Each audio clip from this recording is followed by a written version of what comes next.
A woman vanished without a trace. No body, no witnesses, no evidence. And yet, a jury convicted the man everyone called a hero, a firefighter. At the center was Lila Hart, 6 months pregnant, and the shocking suspicion that someone she trusted might have buried her alive. The case defied all logic, and the nation couldn't look away. Yet a jury still voted guilty. It became known as a conviction built on ghosts, shadows, silence. And at the center of it all was a missing pregnant woman, and the firefighter investigators believed had buried her alive. Lila Hart was 6 months pregnant when she vanished. She wasn't the type to slip away quietly. Friends describe her as fierce, outspoken, impossible to ignore. When she didn't show up for work, people noticed within hours. By evening, they were banging on her apartment door. Her purse was inside. Her keys were inside. Her shoes were inside. Everything except the one thing that mattered. Lila. The pressure intensified when her best friend revealed the truth she'd been hiding. The father of her unborn child was firefighter Daniel Price, a man the entire community saw as a hometown hero. Daniel was respected, photogenic, well-spoken, the firefighter who hugged rescued children and taught CPR on weekends.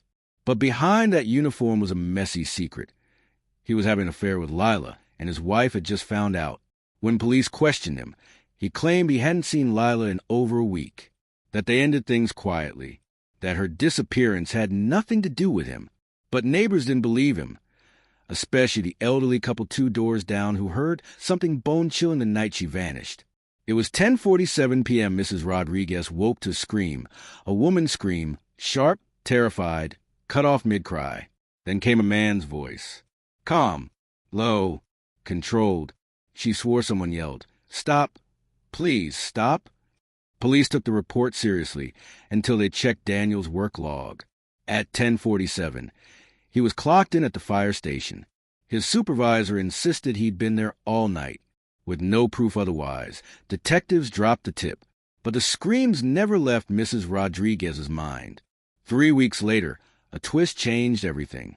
A teenager scrolling through his camera roll found an old nighttime vlog he recorded months earlier behind the duplexes.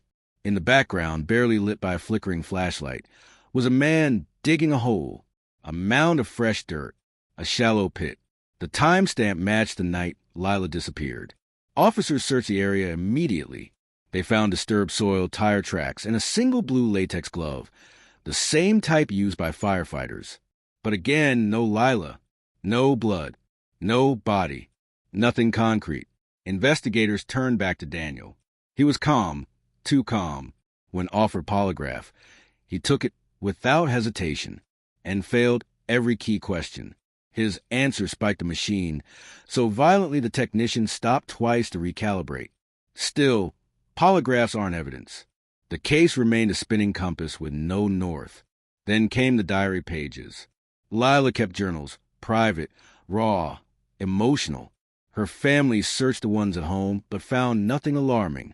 It was her sister who remembered the pregnancy journal in Lila's car. Police had searched the vehicle twice, but the sister looked again. She found 3 torn pages shoved deep behind the glove compartment. The final entry was dated the night Lila vanished. It read, "DP says we need to talk. He's scared. He said he'd fix everything tonight." I don't like how he said it. One more line delivered the blow prosecutors needed. If something happens to me, it's because of him. When confronted, Daniel's story changed instantly.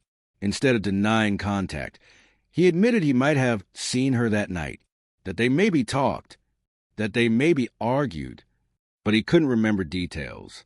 Investigators remembered everything, and the case tightened. The final fracture came from a retired fire chief. He walked into the sheriff's office months later and confessed that Daniel had called him the night Lila disappeared. The chief said Daniel sounded terrified, out of breath, and said 7 words that never left his mind. "I made a mistake, a big mistake."